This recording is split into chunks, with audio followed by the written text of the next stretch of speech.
Welcome to Mindset Mondays. Hi, I'm Dr. Debra Dupree, the Mindset Doc. This program is designed to bring to you thought leaders throughout the world on their subject matters of expertise, bringing to you ideas on how you can learn, live, and grow to make a difference in how you lead your life, whether you're a top executive, an advancing professional, or just wanting to know more about how you can show up differently. I'm delighted today to have with us Jennifer Thornton. Jennifer, welcome so much, coming from Dallas, Texas. Thanks for having me. Thank you for being here. Really appreciate it. Let me tell our listeners and our viewers a little bit more about your background, okay? Jennifer is an expert in talent strategy and leadership professional development. She spent over 20 years as an HR professional, human resources, leading international teams across Greater China, Mexico, the UK, and the United States, on how to expand into new markets, managing franchise retailers, and developing key strategic partnerships, all while exceeding business and financial results. You know, Jennifer really brings to us a lot of expertise from many directions. One of the things that we're going to learn more about today is the rapid growth of her consulting firm called 304 Coaching. And she has sort of an unconventional approach.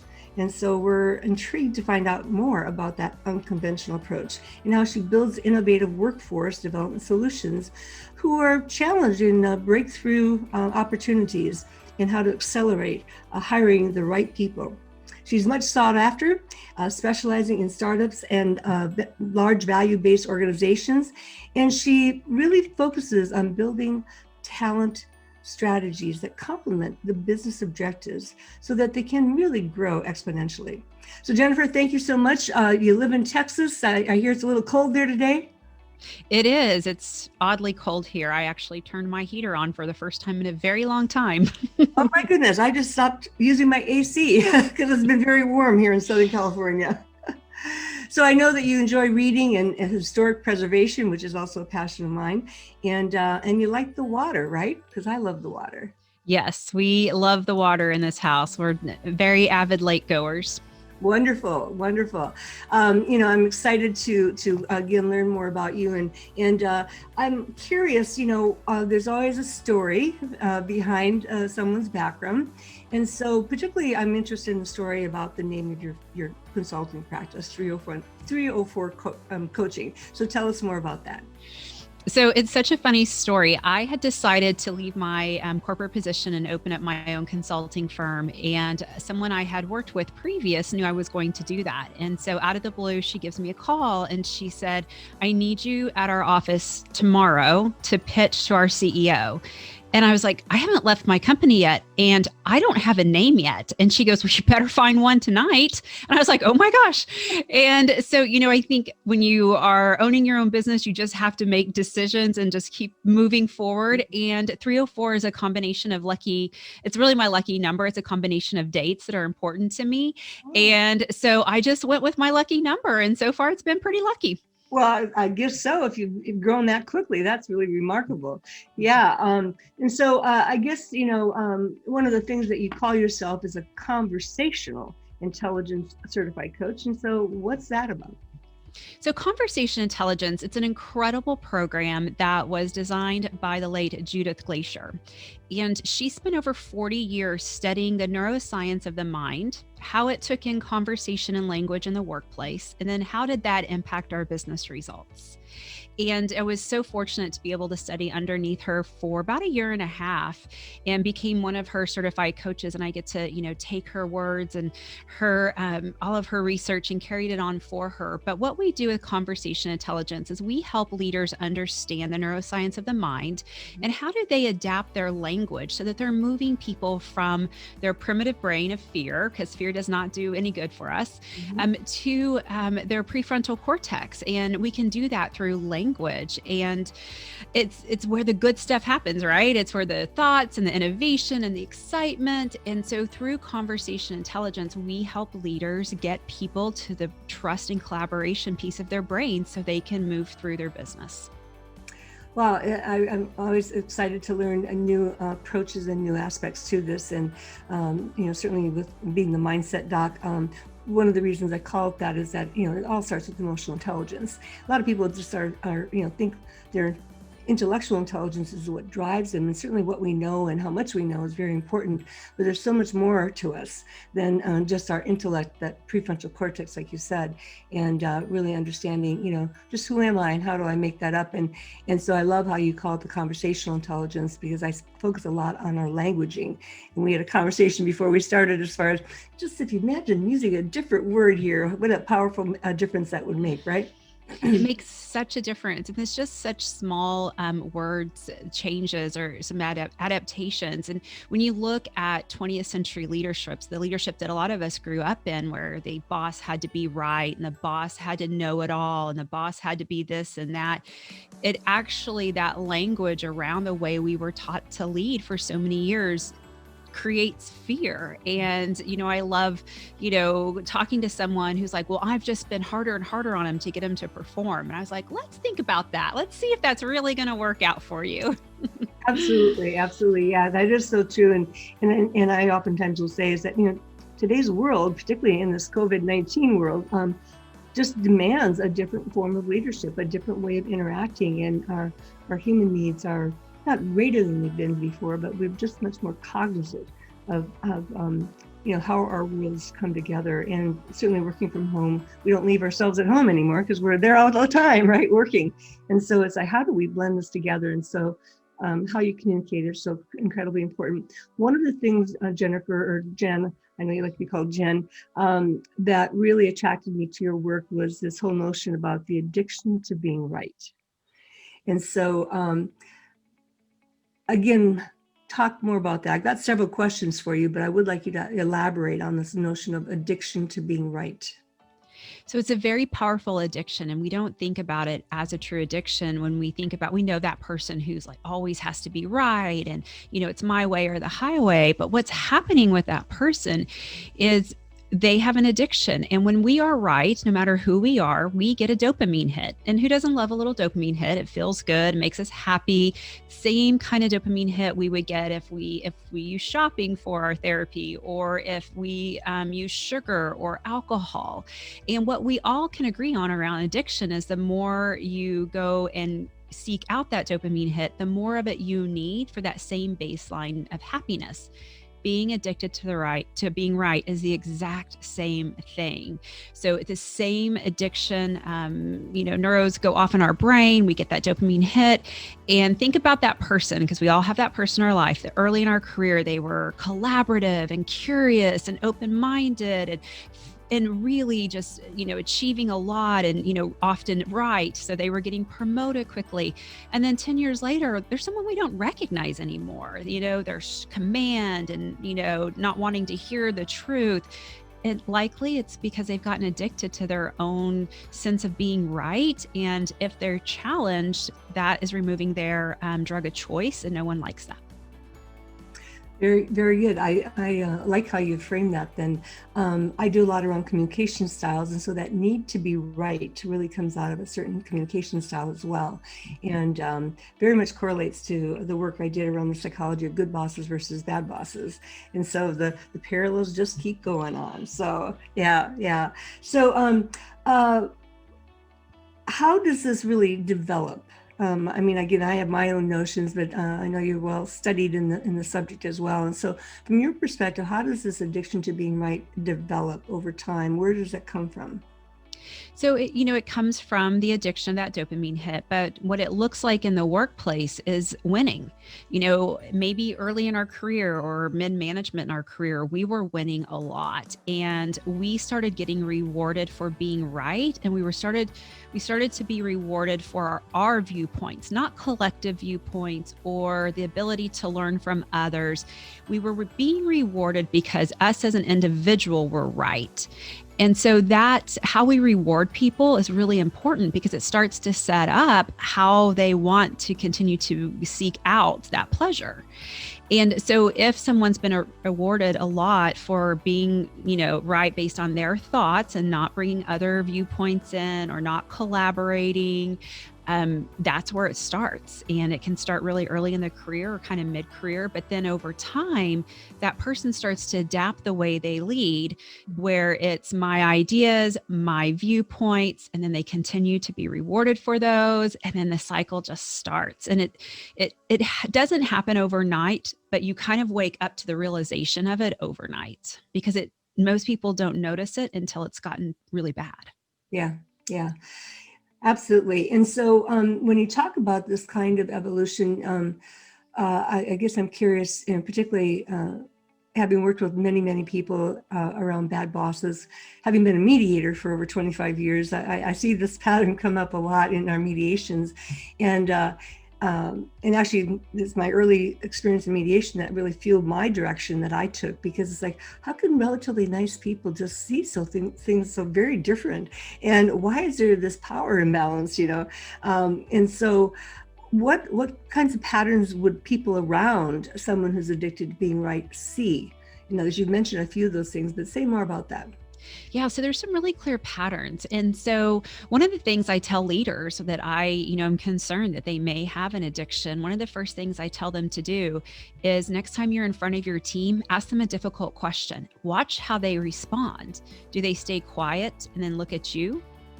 Or do they tell you everything's fine? Do they tell you what you think you want to hear? Or are they telling you bad news? Because if they're not saying anything, then that tells you they are waiting for you to tell them how they should be thinking. If they tell you only good news and there's bad news, but then likely they've been in trouble, you have punished them some way in the past for being honest with you. And those two are never good. If they are like, hey, you know what? I'm glad you asked. We have to get really honest. And they deliver tough news to you and tough feedback to you, then you're probably okay. But oftentimes it's the first two situations. They either say nothing or they don't tell you the truth and they tell you everything is fine. Even when the sales are going down, down, down, they'll be like, oh, it's fine. Next month is fine. It's the weather. It's fine. It's fine. When we all know that it's not. And that's one of the great ways I think leaders can kind of start to check themselves with this. Very interesting. Yes. And particularly, for the first one that you described, who say nothing, then unfortunately it only fuels the perception of the person who's addicted to being right, that they're okay because no one's telling me that anything's wrong. And so, just keep marching on, and more people stop saying anything. Yeah, oftentimes I'll hear leaders say to me, my team never makes a decision, or my team never thinks of new ideas. And I'm like, well, let's talk about why that is. And so often it's because we have punished them for telling you their ideas, or we've punished them for making decisions because it's never the right decision. So they stop making those decisions. And, what we complain about when it comes to our team, we have to stop and say, how did we create the environment where people perform that way? Did we hire the wrong person and give them the wrong work? Or because either that way, that was a mistake of ours, or are we leading them in a way that creates poor performance, and then we blame that person versus looking at ourselves? Sounds familiar. How does one, if one does have the insight, the awareness for that they might be showing up with this addiction to being right, what are some steps that, well, I guess before I go there, how does the team, the business actually suffer, I guess, as a result of this kind of performance? Yeah, it's tragic. I have seen some very tragic situations where when there is a leadership who has to be right, and they've created an environment where people can't be honest with them or cannot be innovative, they're leading in a way of fear. So even if people wanted to be collaborative and innovative, they are in so much fear they physically can't. Their mind won't open up to it. When that is going on, it is a recipe for disaster. It is the first sign your company likely is going to start to fail. And there's some really big examples that we kind of all know of out there. And I think of Kodak. Kodak, in the 50s, 60s, 70s, maybe even 80s, they were a big deal, and everyone who knew who they were. You were printing your pictures. Without Kodak, none of us would have memories. And then they actually had the first digital camera. And their team their executive team killed the project because they thought no one would ever want a digital camera. That was silly. Everyone would always want to print. And because they weren't willing to hear where the world was going, they never moved forward with their digital camera project. Imagine where they would be today if they had listened to the designers on that project and had just said, you know what, let's see where this will go. Kodak could be in a whole different place today. And that's a big example, but that type of stuff is happening in small businesses, large businesses, global businesses every single day, where leaders are not willing to hear the truth. That's an excellent example because, everybody knows that Kodak moment, right? Yeah, absolutely. Yeah. And Blockbuster is another good example. They never thought people would want to stop, renting DVDs. And Netflix was like, I think people might want, and Blockbuster had an option to buy Netflix early on, but they just didn't think it was a good concept. And unfortunately, Blockbuster's gone, and we all know Netflix is doing incredibly well. But it's that ability to say, I don't know, but I'm willing to hear and listen to not only my employees, but to my customers. And when we're addicted to being right, we aren't even really willing to listen to our customers sometimes. And that is a very scary position to be in. Absolutely. That's Netflix and Kodak are both excellent examples. I guess I'm curious, and if you've got another one or two, particularly where an example where they, an organization has not listened to their customers. It's one thing to their employees, but when their customers are not being heard, then what's the implications of that? So when your customers aren't being heard, you're not positioning your product for them. You're not making adjustments that, would promote to the sale of it. And, that's our external customer. But I think we have to think about our internal customer too. I think this is one of the biggest impact on retention issues. And retention is incredibly costly to organizations. I mean, there's not a more costly problem than retention issues.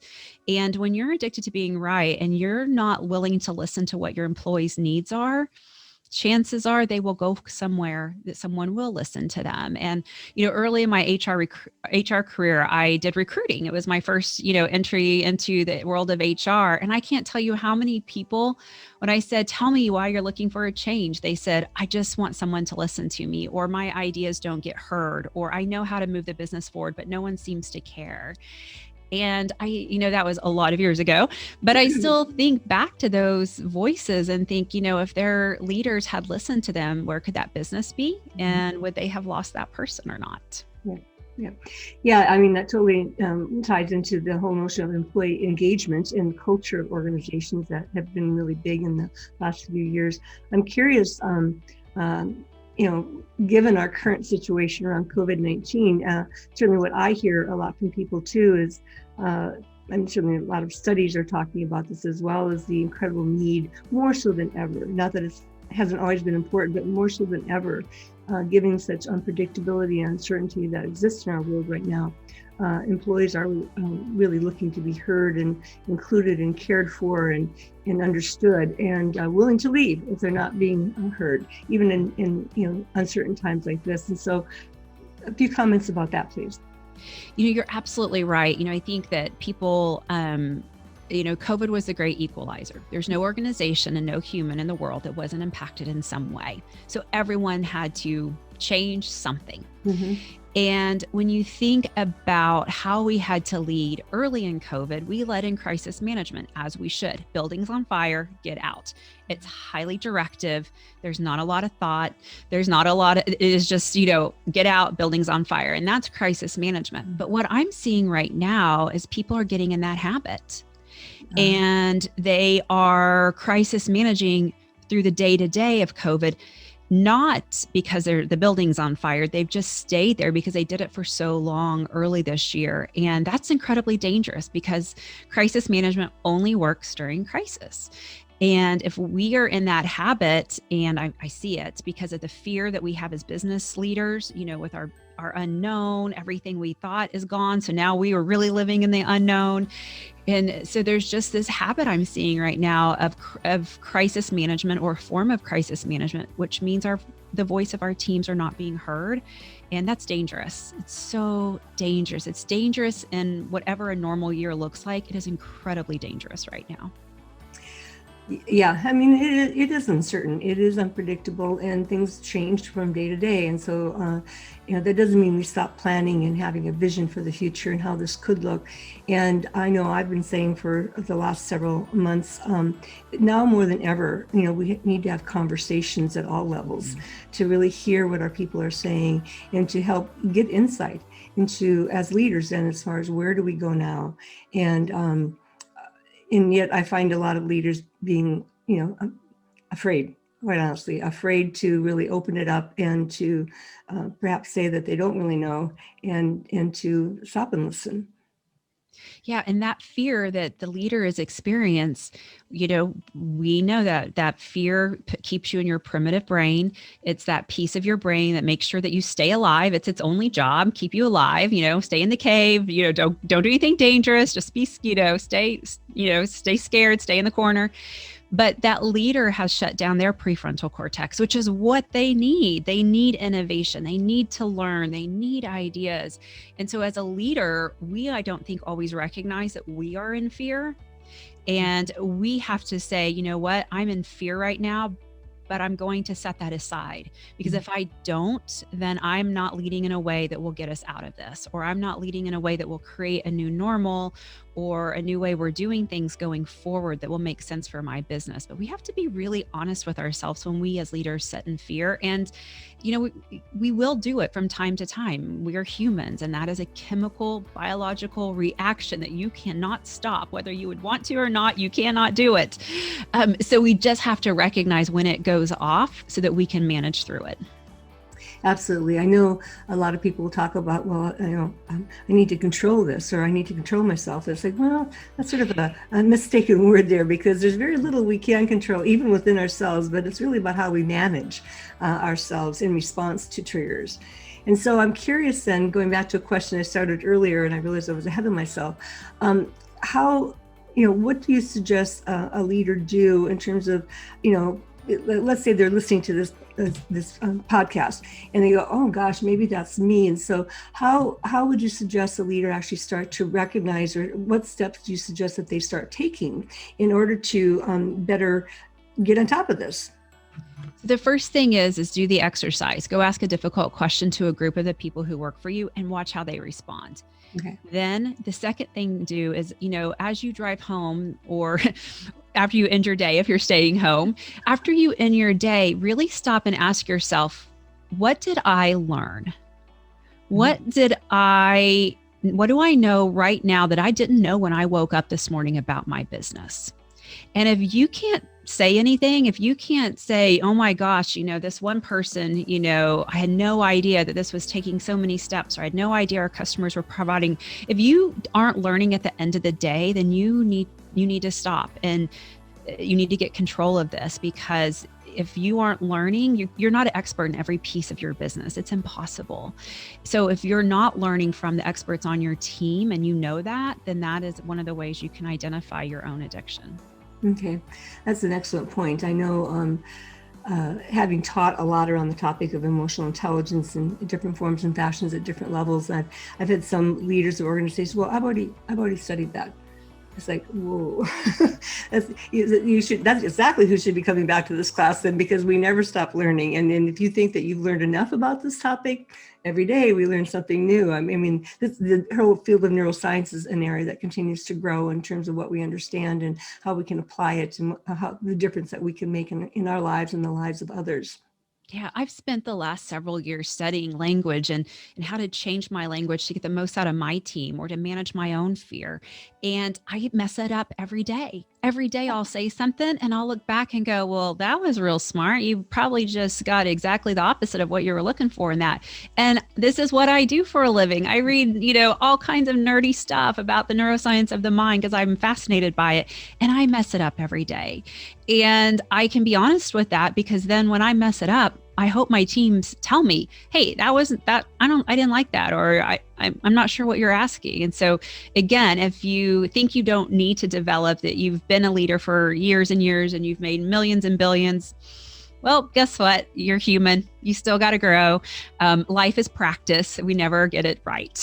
Right. As I like to say, learn, live it, and then grow it, So yeah. Absolutely. So you touched on something that I wanted to ask about then, because this is a question and area that I frequently encounter as well. If you have damaged some relationships along the way with this addiction to being right, then, how do you go about repairing that? What are your suggestions? Yeah. Well, one of the things that I have people do is called a crazy idea meeting. And if you want to change your environment, you want to open people up, you can't, by the way, go into their offices and say, hey, as of today, I'm really open to your feedback, so make sure you give it to me, because that doesn't really work. So you have to do something that feels really different, and you have to start to build upon it. So one of the things that I suggest people do is kind of shake it up, is, tell your team on this day at this time, meet me here. We're going to talk about product X and why it's down 2% and, how we're going to gain back the market share. And that, if you just say that, will put the fear of, whatever into your team, because they're going to be like, uh-oh, we're in trouble. The product's down. They want to know why. But tell them that. And then with that, then also say, and I want you to bring me your most ridiculous, impossible, crazy ideas on how to do this. Because then you're going to be telling them that you want to hear some interesting things. You want to hear the impossible. Then on top of that, you have to create new ways you reward. And so you say, in fact, I'm going to give rewards to the people who come with the most ridiculous ideas. And so then people are like, oh, well, wait a minute, I'm going to get rewarded for these ideas. So then you go and you go to the meeting, you let people tell you their ridiculous ideas. You don't focus on if it's possible, if it's not possible, because that is not the point. The point is to think big and to think different. Then ask people, what was the most ridiculous idea? I wanted to fly something to Mars. Get them to, they get the award, probably bragging rights, but whatever award you want to give them. Then after that, you look for the common themes, because you may not be able to use that ridiculous idea, but what you're going to find across all of them are the clues that you really needed. And that's a big piece of it, is as a leader, you have to chase the clues, but we can't get those clues out of people if we're not willing to push them in a new way. I really like that crazy idea notion. I know again, from a form of mediation that I've done for years, the whole area around brainstorming is oftentimes an area that is misapplied. Great notion, but it oftentimes fails because it's not managed properly from the get-go. And that's, sort of like your crazy idea concept, as far as opening up an atmosphere and making it safe enough and knowing the rules and the boundaries so that people can feel comfortable enough to put their ideas out there and know that they're not going to be criticized, chastised, or demeaned or disregarded for what they come up with. And so creating that psychologically safe environment becomes really important too. It does. And, we also have to close those meetings up well. And so at the end of that, your team may be driving home and thinking, oh gosh, I'm going to be in trouble.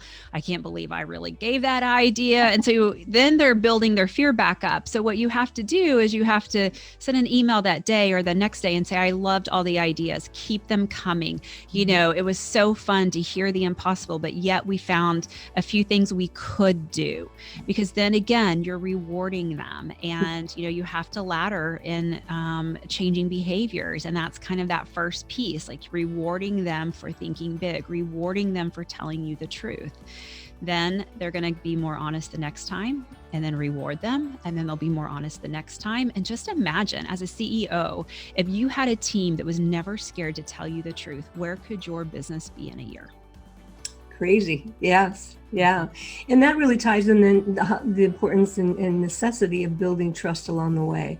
And so elaborate, because I can see the pattern, like you were talking about, reward and encourage, reward and encourage. And so what's the effects of that kind of approach in terms of building teams?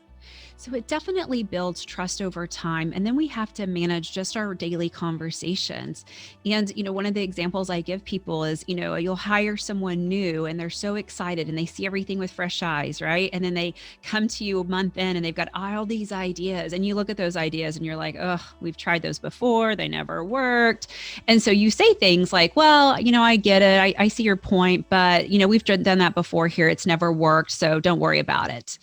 And then that new hire's like, oh, I thought you hired me because you wanted me to help, but clearly you don't. You just want things to be the way they are. So I learned my lesson. Don't give feedback. Don't tell the truth. And so just small things like, hey, I agree with you. We failed in the past when we've tried it, but today's a new world. Let's look at one or two things we could try again. And then that's, again, it's not about not being honest with feedback. It's about being honest, but being honest in a way that encourages people to still be collaborative and innovative and truth tellers. And that builds the trust. But very, small changes in our language either shuts down that trust or builds that trust. Yeah.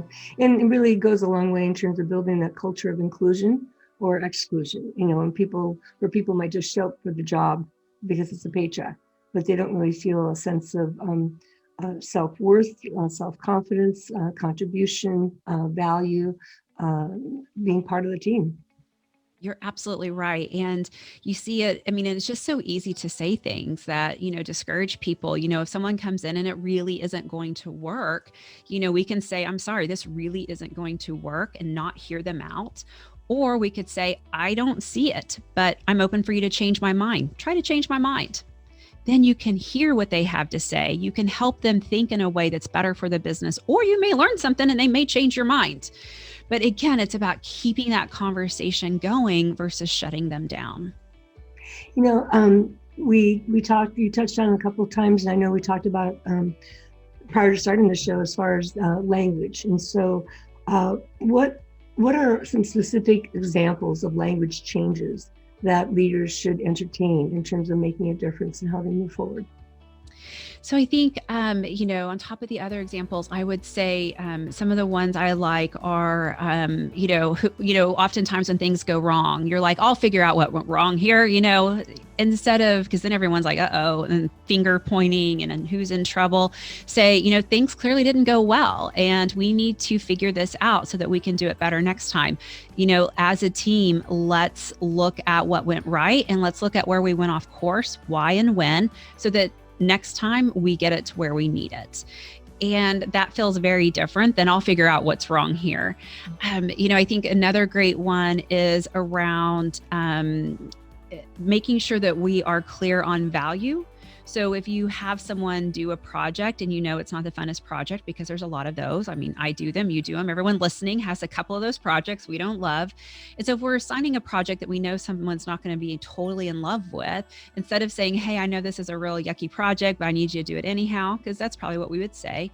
Say something like, here's the deal. Here's why I've chosen you. Here is the outcome. And though it may not be the most glamorous project, it is incredibly glamorous when it comes to the success of our organization. And here's how you're contributing when you do this work. And here's what I want you to learn from this work. And again, it's a simple language change to that work that none of us want to do, because we all have it.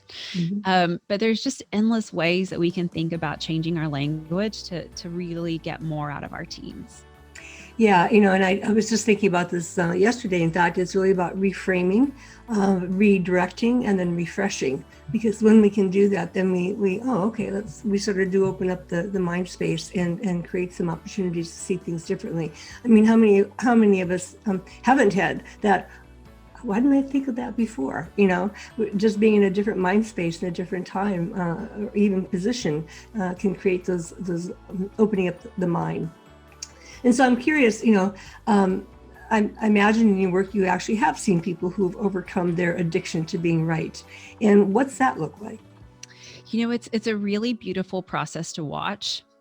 And it's beautiful for a lot of reasons, but one of the reasons I love watching it is because typically by the time I get the phone call and I'm working with a team or company or an individual, it's gotten so bad that it's this, or the company may go down, or the person may lose their job. And so it's really powerful work to watch someone turn their organizations around. And so, when you start to see people recognize that they don't know, one of the exercises I have people do when we start out is start to ask, get a list of questions about the business you've always wanted to know, and have conversations and have people. And we start to kind of rewire. So we start celebrating what we learned and not what we already knew. And, as it goes through the progress, when I see an executive say, oh my gosh, I'm so glad we're having our session today because I can't wait to tell you what I've learned about my business and how we change things and what that has meant to our bottom line. Like, it's just like the top of the world, right? Because this person is thrilled that they're learning versus being so attached to their own views. And when we are in addiction, no matter what it is, it's miserable and we're not happy. And so to break that, we get happy. Plus, not only at work are we improving relationships, but chances are you need relationship improvement outside of work too, if you're addicted to being right. And we can start having better relationships at home. And I think that's incredible too. That is powerful. Nothing like leveraging your mindset for healthier, happier, and more prosperous lives on all fronts, right? Absolutely. And I think as leaders, we don't realize our power. And one of the reasons I do what I do is obviously I love it and I help businesses create their business goals and all that stuff that we check the box. But, actually behind the scenes, I want to make better communities. And when we lead and our team, our team member goes home, and if he is had a bad day and feels bad about himself and is worried for his job, what does dinner with his kids look like that night?